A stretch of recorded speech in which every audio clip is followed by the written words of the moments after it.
చిన్న పని పెద్ద పని అని తేడా లేకుండా అవకాశాన్ని అందిపుచ్చుకుని యువత జీవితంలో ఎదగాలని శాసనసభ్యులు బోడ ప్రసాద్ అన్నారు. విజయవాడ అమరావతి అసెంబ్లీ సమావేశాల్లో పెన్మలూరు నియోజకవర్గ శాసనసభ్యులు బోడ ప్రసాద్ యువతకు స్ఫూర్తి నింపే అంశం గురించి మాట్లాడారు. 2 నెలల క్రితం నేనే స్వయంగా డెలివరీ బాయ్గా 3 గంటలు పనిచేసి డెలివరీ బాయ్స్ సమస్యలు తెలుసుకోవటమే కాకుండా నేటి యువత ఖాళీగా ఉండకుండా పనిచేయటానికి వారికి స్ఫూర్తినివ్వటానికి ఇంటింటికి వెళ్లి డెలివరీ ఇచ్చారని తెలిపారు. ఒక యువతకి స్ఫూర్తినివ్వాలని మాట్లాడుతున్నాను.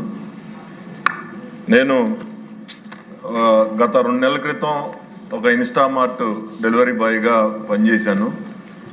ఆ ఖాళీగా ఉన్న సమయంలో వాళ్ళతో బాగా ఇంటరాక్ట్ అవటం జరిగింది.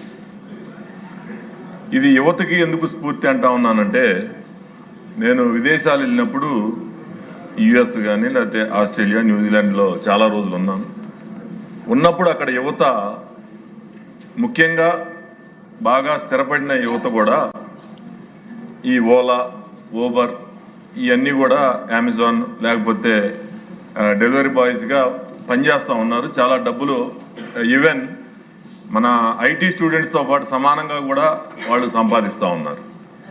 ఇక్కడ మన యువత ముఖ్యంగా ఒక చిన్న పనిగా ఫీల్ అయ్యి నామోషిగా ఫీల్ అవుతూ ఉన్నారు. వాళ్ళకి స్ఫూర్తినివ్వాలనే ఉద్దేశంతో ఆ రోజు నేను పనిచేయడం జరిగింది.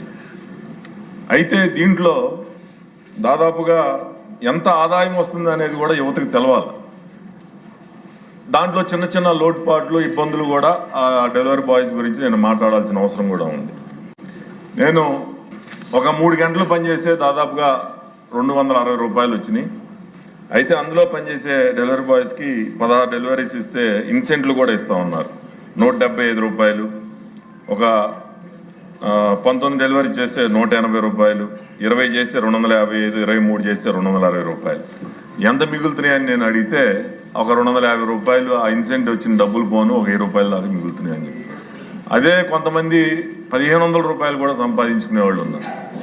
అందుకని ఖాళీగా ఉండే యువత దీని మీద ఖాళీగా ఉండకుండా, చెడు మార్గాల వైపు ప్రయాణం చేయకుండా, ఈ యొక్క ఏదైతే ఇన్స్టామార్ట్ కానీ, జొమాటో కానీ, అమెజాన్ కానీ, లేకపోతే స్విగ్గీ కానీ, యూబర్ కానీ, బిగ్ బాస్కెట్, బ్లింకిట్ అనేక రకాలుగా ఉన్నాయి. వేల మంది, లక్షల మంది దీని మీద ఉపాధి పొందుతూ ఉన్నారు.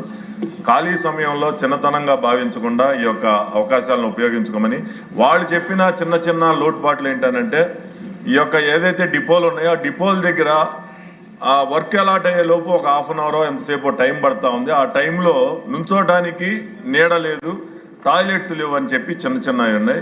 మానవ వనరుల శాఖ మంత్రి వర్యులు ఉన్నారు. అలాగే ఈరోజు మనం మాట్లాడిన ఇష్యూ కంపెనీస్ దృష్టికి కూడా వెళ్తుంది కాబట్టి వాళ్ళు కూడా కొంత ఆర్గనైజ్ చేసుకుంటారని ఉద్దేశంతో ఇది మాట్లాడటం జరిగింది. ధన్యవాదాలు అధ్యక్ష.